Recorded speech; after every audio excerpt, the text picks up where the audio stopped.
అందరికీ నమస్తే. Welcome to TR TV. నేను మీ తిరుపతి. తెలంగాణ రాష్ట్ర ముఖ్యమంత్రి రేవంత్ రెడ్డి గారికి కాంగ్రెస్ ఢిల్లీ హైకమాండ్ భారీ షాక్ ఇచ్చింది. రేవంత్ అన్న కేరళ ముఖ్యమంత్రిని అనౌన్స్ చేసేటటువంటి మీటింగ్లో, మంత్రులను అనౌన్స్ చేసేటటువంటి మీటింగ్లో రేవంత్ రెడ్డి కూడా పాల్గొనాలని చెప్పి ఢిల్లీకి పోయిండు. 5 రాష్ట్రాల ఎన్నికల రిజల్ట్స్ వచ్చినటువంటి వెంటనే రేవంత్ రెడ్డి తెలంగాణ నుండి హుటాహుటిన విమానంలో ఢిల్లీకి పోయిండు. ఢిల్లీలో 2 రోజులు ఉన్నాడు రేవంత్ రెడ్డి. ఢిల్లీ అధిష్టానంతో రేవంత్ రెడ్డికి ఏం పని లేదు.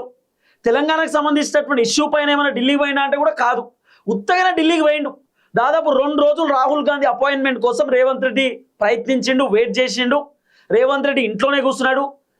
ఏఐసిసికి సంబంధించిన ఆఫీస్ ముందు పడిగాపులు కాసిండు. ఎక్కడ కూడా రాహుల్ గాంధీ అపాయింట్మెంట్ ఇయ్యలే, రాహుల్ గాంధీ కలవలే. రాహుల్ గాంధీకి దగ్గర ఉండేటటువంటి వ్యక్తులను కూడా రేవంత్ రెడ్డి రిక్వెస్ట్ కూడా చేసిండట. రాహుల్ గాంధీ సార్ని కలవాలి, సార్ తోటి మాట్లాడాలి, ఒక 2 నిమిషాలు టైం ఇవ్వమని చెప్పండి అని చెప్పి రకరకాలుగా రేవంత్ రెడ్డి ప్రయత్నించడం కానీ రాహుల్ గాంధీ ఎక్కడ కూడా కలవలేదు. రాహుల్ గాంధీ అపాయింట్మెంట్ కూడా ఇవ్వలేదు. ఫుల్ బిజీలో ఉన్నాడు రాహుల్ గాంధీ. అక్కడ టీవీకే తమిళనాడులో విజయ్ ముఖ్యమంత్రి అవుతున్నాడు అని చెప్పి విజయ్కి 5 సీట్లు సపోర్ట్ చేసే పనిలో రాహుల్ గాంధీ అక్కడ బిజీగా ఉన్నాడు తమిళనాడుకు సంబంధించిన వ్యవహారంలో. కేరళలో కాంగ్రెస్ గెలిచింది. కేరళలో ముఖ్యమంత్రిని ఎవరిని పెడదాం, మంత్రి పదవులు ఎవరికి ఇద్దాం, ప్రభుత్వాన్ని ఎట్లా గట్టిగా చేద్దాం, ఏం కథ అనేటటువంటి ఆలోచనతోటి రాహుల్ గాంధీ మీటింగ్ పెడుతున్నాడు, లీడర్లతో డిస్కస్ చేస్తున్నాడు, ఫుల్ బిజీగా ఉంటుండే. ఇక రేవంత్ రెడ్డి ఏం చేసిండు తెలుసా? కేరళ ముఖ్యమంత్రిని అనౌన్స్ చేసేది, డిసైడ్ చేసేది ఢిల్లీ అధిష్టానం.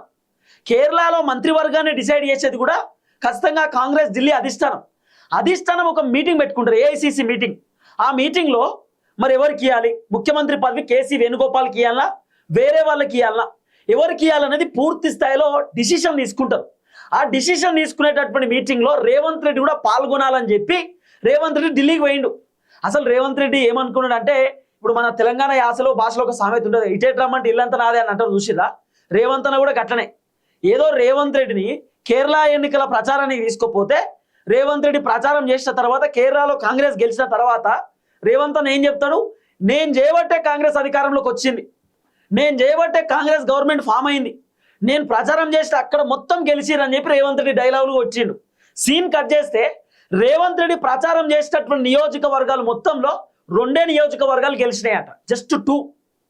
రేవంత్ రెడ్డి అన్ని నియోజకవర్గాలలో కేరళలో ప్రచారం చేసిండు, కేవలం 2 నియోజకవర్గాలలో రేవంత్ రెడ్డి ప్రచారం చేసిన కాడ ఎమ్మెల్యేలు గెలిచిరు. ఇక రేవంత్ అని ఏమంటే, నేను చేయబట్టే కాంగ్రెస్ వచ్చింది కేరళలో, నేను చేయబట్టే గెలిచిందని చెప్పి డబ్బాలు కొట్టుకున్నాడు. సీన్ కట్ చేస్తే రాహుల్ గాంధీ రేవంత్ రెడ్డి నేను చేయబట్టే అంటున్నాడట. సరే నేను చేయబట్టే అని ఆయన క్రెడిట్ మొత్తం కొట్టేస్తుండు కదా, చూద్దాం తీ అని చెప్పి రేవంత్ రెడ్డి ఢిల్లీకి పోతే రాహుల్ గాంధీ కలవని కూడా కలవలే, రాహుల్ గాంధీ అపాయింట్మెంట్ ఇయ్యలే. ఆ తర్వాత రేవంత్ రెడ్డి ఏం చేసిండు, కేసీ వేణుగోపాల్ని కలిసిండు. ఇక ఆఖరికి కేసీ వేణుగోపాల్ని కలిసి వేణుగోపాల్తో ఏం చెప్తారట, సార్ ముఖ్యమంత్రి అయ్యేది మీరే అవుతారు ఎట్టి పరిస్థితుల్లో, కేరళ సీఎం మీరే, కంగ్రాచులేషన్ అని చెప్పి వేణుగోపాల్ కంగ్రాచులేషన్ చెప్పి రేవంత్ రెడ్డి తెలంగాణకు వస్తాడు. రేవంత్ రెడ్డి సీన్ కట్ చేస్తే ఈ రోజు ముఖ్యమంత్రిని అనౌన్స్ చేసిరు. రేవంత్ రెడ్డి వాస్తవానికి కేసీ వేణుగోపాల్కే ముఖ్యమంత్రి పదవి రావాలని చెప్పి రకరకాల ప్రయత్నాలు చేసిండు. కానీ ఢిల్లీ అధిష్టానం ఎక్కడ కూడా కేసీ వేణుగోపాల్కి ఇయ్యలే, ముఖ్యమంత్రి పదవి వేయడానికి వాళ్ళు ఇష్టపడలే, రిజెక్ట్ చేసిరు.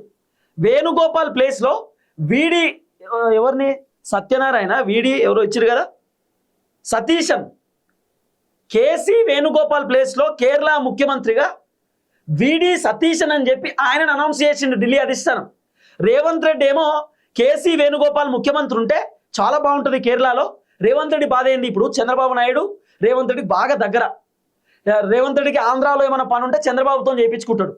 రేవంత్ రెడ్డికి మొత్తం భారతీయ జనతా పార్టీ తోటి, కేంద్ర ప్రభుత్వంతో ఏమైనా పని ఉంటే రేవంత్ రెడ్డి చంద్రబాబుతో చేయించుకోడు. ఎందుకంటే చంద్రబాబు వాళ్ళంతా కూటమి కదా, అలయన్స్ కదా.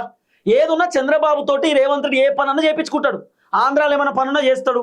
ఇక కర్ణాటకలో కాంగ్రెస్ అధికారంలో ఉంది కాబట్టి కర్ణాటకలో రేవంత్ రెడ్డి చెప్పినట్టు కూడా వింటారు. ఆ తర్వాత ఇప్పుడు కేరళలో కూడా కాంగ్రెస్ అధికారంలోకి వచ్చింది కాబట్టి కేరళ కూడా ఎట్లైనా పక్క రాష్ట్రమే కదా, కొంచెం కేరళ కూడా మనకు పక్కనే ఉంటుంది కాబట్టి ఆ రాష్ట్రంలో కూడా మనకు అనుకూలంగా ఉన్నటువంటి వ్యక్తిని ముఖ్యమంత్రి వేసుకుంటే మనకు దోస్తాను మంచిగా ఉంటుంది. ఆ తర్వాత అందరు కలిసినట్టుగా ఉంటుంది. ఆ తర్వాత కేసీ వేణుగోపాల్ ఢిల్లీ అధిష్టానానికి ఫుల్ దగ్గర కదా. కేసీ వేణుగోపాల్ కూడా వన్ ఆఫ్ ద అధిష్టానానికి సంబంధించిన కీలకమైనటువంటి వ్యక్తి కదా. సో కేసీ వేణుగోపాల్ ముఖ్యమంత్రి అయితే ఇక మనం అధిష్టానంతో డైరెక్ట్తో టచ్లో ఉండొచ్చు, మనం చెప్పినట్టు అధిష్టానం వింటది. వేణుగోపాల్కి నా బాధ అంతా చెప్పుకుంటే వేణుగోపాల్ డైరెక్ట్ రాహుల్ గాంధీకి చెప్తాడు, ఇక మొత్తం అధిష్టానం నా చేతిలో ఉంటుంది, నేను ఎట్లా చెప్తే అట్లా అధిష్టానం వింటది అనేటటువంటి ఆలోచనతో రేవంత్ రెడ్డి ప్రయత్నాలు చేసిండు. Revanth Reddy Karnataka deputy CM DK Shivakumar వీళ్ళిద్దరూ వేణుగోపాల్కి ముఖ్యమంత్రి పదవి ఇవ్వాలని చెప్పి అధిష్టానానికి చెప్పడానికి కోరడానికి పోయిరు. డీకే శివకుమార్కి రాహుల్ గాంధీ అపాయింట్మెంట్ ఇవ్వలే, రేవంత్ రెడ్డికి రాహుల్ గాంధీ అపాయింట్మెంట్ ఇవ్వలే. ఆఖరికి వీళ్ళు కొంతమంది ఏఐసిసి లీడర్లకు చెప్పిరట వేణుగోపాల్కి ఇవ్వాలి ముఖ్యమంత్రి పదవి అంటే రాహుల్ గాంధీ ఇష్టం ఉన్న వాళ్ళకి ఇస్తాడు, మీరు చెప్తే కుదరదిరా. రాహుల్ గాంధీకి నచ్చిన వాళ్ళకి ఇస్తాడు, ఎవరు గట్టిగా ఉన్నారు ఎవరికి ఎమ్మెల్యేలు సపోర్ట్ చేస్తారో తెలుసుకొని ఇస్తారు. ఇప్పుడు రాహుల్ గాంధీ ఎట్లా డిసైడ్ చేస్తే అట్లా ఉంటుంది, కానీ ఎమ్మెల్యేలు కూడా ఒప్పుకోవాలి కదా. ఇప్పుడు దాదాపు 63 సీట్లతోటి కేరళలో కాంగ్రెస్ పార్టీ అధికారంలోకి వచ్చింది. అయితే మరి 63 సీట్లు అంటే దాదాపు 33-30 ఇట్లా క్యాలిక్యులేషన్ చేసుకోరు, 63 కాబట్టి. ఇప్పుడు 30 మంది కేసీ వేణుగోపాల్కి సపోర్ట్ చేసి 33 మంది వీడి సతీశన్కి సపోర్ట్ చేసారు అనుకో, 33 మంది ఎమ్మెల్యేల సపోర్ట్ అంటే ఎక్కువ మంది ఎమ్మెల్యేలు వీడి సతీశన్కి మద్దతు ఇస్తారు కాబట్టి ఎమ్మెల్యేల మద్దతు ఎవరికైతే ఎక్కువ ఉంటుందో వాళ్ళే సీఎం. గిట్లుంటది. రాహుల్ గాంధీ కేసీ వేణుగోపాల్ లేదా వీడి సతీశన్ అని చెప్పి ఆయన ఆలోచన చేసినప్పుడు ఎమ్మెల్యేలతోటి రాహుల్ గాంధీ చెప్పిండట వీడి సతీశన్ ముఖ్యమంత్రి పెడదాం అనుకుంటే మీకు ఓకేనా అని చెప్పి ఎమ్మెల్యేలను అడుగుతోటే అందరు ఎమ్మెల్యేలు యాక్సెప్ట్ చేసిరు, ఓకే అని చెప్పిరట. సో ఇప్పుడు వీడి సతీశన్ ముఖ్యమంత్రి ఎక్కడ కేరళలో, కేసీ వేణుగోపాల్కి ముఖ్యమంత్రి పదవి ఇయ్యలే. ఇప్పుడు రేవంత్ రెడ్డి టెన్షన్లో ఉన్నాడు, పరిశాన్లు ఉన్నాడు. అబ్బా కేసీ వేణుగోపాల్కి ఇస్తే అయిపోవు కదా, మేము అందరం వేణుగోపాల్కే సపోర్ట్ చేసినాం కదా, వీడి సతీశన్కి ఇచ్చారు. ఈ వీడి సతీశన్ ఎవరు? రాహుల్ గాంధీకి అత్యంత దగ్గర, రాహుల్ గాంధీకి దోస్తు, క్లోజ్ లెక్క. రాహుల్ గాంధీ ఎట్లా చెప్తే అట్లా వీడి సతీశన్ వింటాడు. వీడి సతీశన్ని ఏం చెప్పినా ఆయన విన్నాడు. రాహుల్ గాంధీ ఎట్లా చెప్తే అట్లా రాహుల్ గాంధీ డైరెక్షన్లో పనిచేస్తాడు. ఇక రేవంత్ రెడ్డి ఏదైనా పని చేయాలంటే ఏం చేయాలన్నా కూడా ఏం చేయలేడు ఇక రేవంత్ రెడ్డి. కేసీ వేణుగోపాల్కి ముఖ్యమంత్రి ఇస్తే వేణుగోపాల్ అధిష్టానం కాబట్టి, హైకమాండ్ కాబట్టి వేణుగోపాల్ తోటి ఏ పనన్నా చేయించుకోవచ్చు.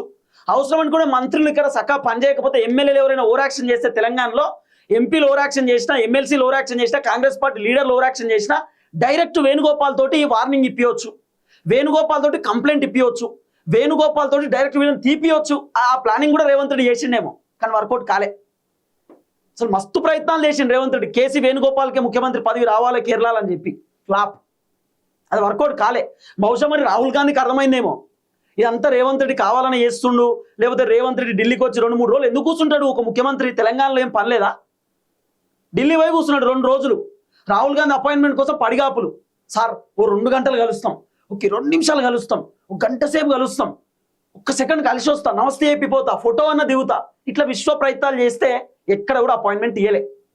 ఆయనతో రేవంత్ రెడ్డి వేణుగోపాల్ని కలిసి కంగ్రాచులేషన్ సార్, సీఎం మీరే, ముఖ్యమంత్రి అవుతుర్రు, ఆల్ ది బెస్ట్ సార్ అని చెప్పి రేవంత్ రెడ్డి తెలంగాణకు వచ్చేసిండు. సీన్ కార్డ్ చేస్తే కథ అంతా అర్థమైపోయింది. రేవంత్ రెడ్డి కేసీ వేణుగోపాల్ని ముఖ్యమంత్రిగా ప్రపోజ్ చేయడానికి ప్రయత్నం చేసిండు. వాళ్ళు ఇన్లే, వాళ్ళు ఎందుకు ఇంటారు చెప్పు? ఇప్పుడు రేవంత్ రెడ్డి ముఖ్యమంత్రి పదవి ఊడబీకాలన్నా కూడా అధిష్టానమే ఫైనల్. రాహుల్ గాంధీకి కోపం వచ్చి ఒక షీల్డ్ కవర్లో రేవంత్ రెడ్డి నిన్ను సీఎం పదవిలోకి వెళ్ళి దించేస్తున్నామని చెప్పి షీల్డ్ కవర్లో కనుక ఒక లెటర్ పంపితే రేవంత్ రెడ్డి ముఖ్యమంత్రి పదవికి రిజైన్ చేయాలి, వేరే ఆప్షన్ లేదు.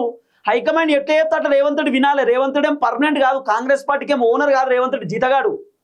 రేవంత్ రెడ్డి ఒక ఎంప్లాయీ లెక్క కాంగ్రెస్ పార్టీకి. కాంగ్రెస్ పార్టీ ఎప్పుడు తీసేస్తే అప్పుడు వెళ్ళిపోవాల్సిందే. ఇప్పుడు కేసీఆర్ది సొంత పార్టీ, కవితది సొంత పార్టీ, భారతీయ జనతా పార్టీలో ఉన్నటువంటి లీడర్లు కూడా అందరు ఎంప్లాయీస్ లెక్కనే. వాళ్ళేం భారతీయ జనతా పార్టీ ఓనర్లు కాదు కదా.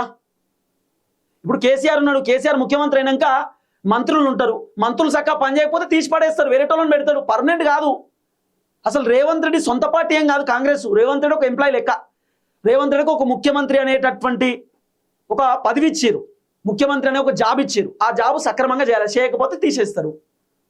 ఇప్పుడు వీడి ఏం పేరు సతీశన, వీడి సతీశన్ని కూడా ముఖ్యమంత్రి పెట్టారు.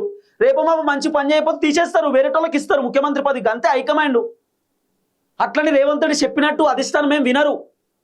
రేవంత్ రెడ్డి చెప్పిన వాళ్ళకేం ఎమ్మెల్సీ పదవులు ఇయ్యలే, రేవంత్ రెడ్డి చెప్పిన వాళ్ళకి నామినేటెడ్ పదవులు ఇయ్యలే, రేవంత్ రెడ్డి చెప్పిన వాళ్ళకి మొన్న ఎంపీ టికెట్లు ఏమి ఇయ్యలే, రేవంత్ రెడ్డి చెప్పిన వాళ్ళకి ఎమ్మెల్సీ టికెట్లు ఇయ్యలే, రేవంత్ రెడ్డి చెప్పిన వాళ్ళకు మంత్రి పదవులు ఇయ్యలే. హైకమాండ్కి నచ్చిన వాళ్ళకి ఇచ్చారు. ప్రభుత్వ విప్పులు కూడా రేవంత్ రెడ్డి చెప్పిన వాళ్ళకి ఇయ్యలే, హైకమాండ్ నచ్చిన వాళ్ళకి ఇచ్చారు.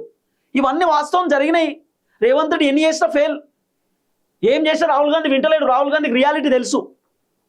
అసలు కేరళలో గెలిచినాక రేవంత్ అన్న ఉత్సాహం చూడాలి. రేవంత్ అన్న సంతోషం చూడాలి, నేను చేయబట్టే గెలిచింది అంటాడు అన్న.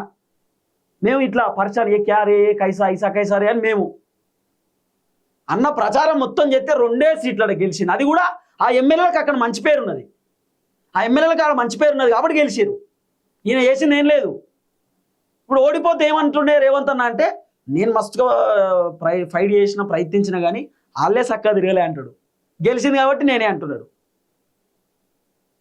అంటే గెలిస్తే నాది, ఓడిపోతే వాళ్ళది, గది అన్నట్టు కథ రేవంత్ అన్న కథ. ఏది ఏమైనా కేసీ వేణుగోపాల్ ముఖ్యమంత్రి కాలే. రేవంత్ రెడ్డి లాస్ట్ వరకు ఆలోచన చేసిండు, ప్రయత్నం కూడా చేసిండు.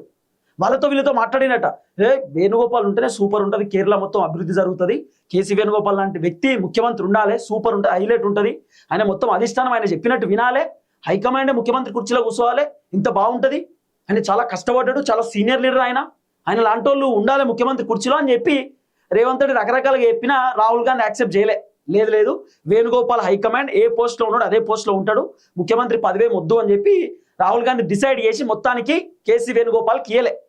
ఇక రేవంత్ అన్నకు టెన్షన్, అబ్బా నా చేతిలో ఉంటాడు అనుకున్నా వేణుగోపాల్, ఇప్పుడు ఏం చేద్దాం, వేరే ఆప్షన్ లేదు, ఇక అట్లనే ఉండాలి. చూద్దాం ఏం జరగబోతుందో. దయచేసి వీడియో అందరికి షేర్ చేయండి. అందరికీ నమస్తే, థ్యాంక్ యూ సో మచ్. జై తెలంగాణ.